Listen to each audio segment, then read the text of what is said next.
నమస్తే.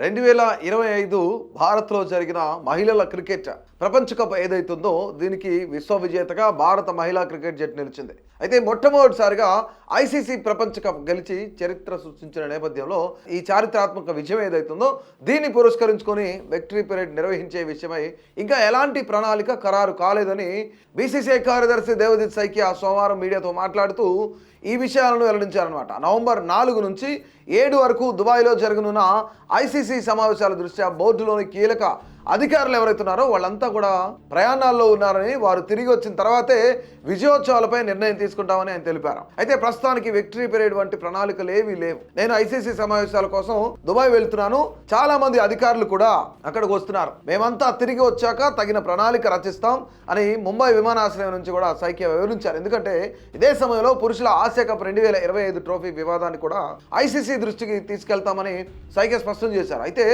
Asia cup trophy విషయాన్ని ICC వద్ద ప్రస్తావిస్తాం, మా ట్రోఫీకి దక్కాల్సిన గౌరవంతోనే దాన్ని తిరిగి పొందుతామని చెప్పేసి కూడా ఆయన ఆశిస్తున్నామని మాట్లాడారు. ఎందుకంటే గతంలో వివాదం ఏదైతుందో ఆసియా కప్కి సంబంధించి దానికి సంబంధించి ఆ కప్పు ఇంతవరకు కూడా గెలిచినా సరే భారత్ ఇంతవరకు ఆ కప్ తీసుకోలేదు. ఇదే సమయంలో దీన్ని దృష్టిలో పెట్టుకుని రెండింటిని కలిపి ఒకేసారి విజయోత్సవ ర్యాలీలు ఏర్పాటు చేస్తారా లేదా అనేది కూడా ఇక్కడ క్వశ్చన్ మార్క్. ఎందుకంటే గతంలో పాకిస్తాన్ పైన గెలిచినప్పుడు, లేదంటే పాకిస్తాన్కి సంబంధించిన ఎవరైతే యొక్క బోర్డు ప్రెసిడెంట్ ఉన్నారో అతని చేతుల మీదుగా మేము ఒక ట్రోఫీని అందుకోమని చెప్పేసి భారత యువ ఆటగాళ్ళు కానీ భారత టీం కానీ వీళ్ళంతా కూడా ఆయన చేతుల మీద ట్రోఫీని తీసుకోమని చెప్పారు. సో దీనికి సంబంధించి అసలు ఆసియా కప్కి సంబంధించిన వివాదం ఏంటి అనేది ఒక్కసారి మనం డీప్గా వెళ్ళి చూస్తే, సెప్టెంబర్ 28 దుబాయ్లో జరిగిన ఆసియా కప్ T20 ఫైనల్లో సూర్యకుమార్ యాదవ్ నేతృత్వంలోని భారత జట్టు పాకిస్తాన్పై 5 వికెట్ల తేడాతో విజయం సాధించింది. అయితే బహుమతి ప్రదానోత్సవ సందర్భంగా Asia cricket council AICC chairman ఎవరైతున్నారో పాకిస్తాన్ అంతర్గత వ్యవహారాల మంత్రి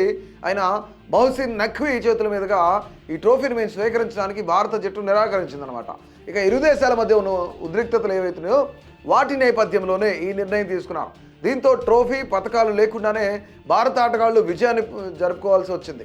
ఈ సమస్య పరిష్కారం కోసం బీసీసీఐ ఇప్పటికే ఏసీసీకి లేఖ రాసినప్పటికీ కూడా ఇక ఇంతవరకు ఎలాంటి పురోగతి లేదు. ఈ నేపథ్యంలోనే బీసీసీఐ ఇప్పుడు ఐసీసీ జోక్యాన్ని కోరుతోంది. ముఖ్యంగా ఇక్కడ క్లియర్గా ఏంటంటే మళ్ళీ అదొక క్లారిటీ వచ్చిన తర్వాతనే ఇక్కడ మహిళల క్రికెట్ కప్ ఏదైతే గెలిచారో, వన్డే వరల్డ్ కప్ ఏదైతే గెలిచారో దీనికి సంబంధించిన విజయోత్సవాలు ప్రతిదీ కూడాను అన్ని ఈ రెండింటికి సంబంధించిన విజయోత్సవాలు తర్వాత ఉంటాయనే ఆశలు కూడా వ్యక్తం చేస్తున్నారు వీటిపైన. ఎందుకంటే ఇప్పటికే ఆసియా కప్ గెలిచినా సరే ఇంతవరకు కూడా విజయోత్సవ ర్యాలీ లేదు, ఎలాంటి హంగు ఆర్భాటాలు లేకుండా మళ్ళీ తిరిగి ఎవరి స్థానాలకు వాళ్ళు వెళ్ళిపోయారు. దాంతోపాటుగా ఆసియా కప్ గెలిచినా సరే ఇంతవరకు కూడా వాటికి సంబంధించిన పురస్కారాలు కానీ మెడల్స్ కానీ ట్రోఫీ కానీ ఇంతవరకు దక్కలేదు.